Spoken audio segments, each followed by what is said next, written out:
সামনেই দেখেছি বাবু। কবে দেখছিস? শুক্রবার সকালবেলা বাবু।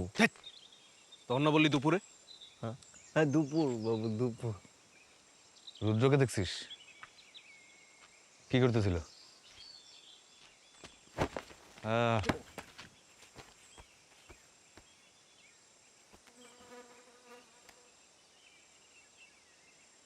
এটা ভালো করে দেখ।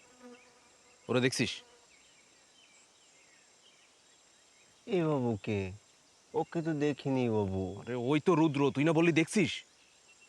আমি তো দেখিনি বাবু, শুনেছি। মানে? রুদ্র বাবুকে দেখিনি, রুদ্র বাবুর নাম শুনেছি। তাহলে কি দেখছিস তুই? একজন, দুজন। একজন রুদ্র বাবুর নাম ধরে ডাকছিল। একজন না দুইজন? একজন। তাহলে দুইজন বলি কেন তুই? আর কিন্তু নাম ধরে ডাকিনি বাবু। এই কি বলতেছিস তুই? ঠিক করে বল। বড় বাবু, বিশ্বাস করে আমি সত্যি কইছি। একজন রুদ্র রুদ্র বলে ডাকছিল, একজন পিছন পিছন দৌড়েছিল। দুজন দেখতে একই রকম ছিল বাবু।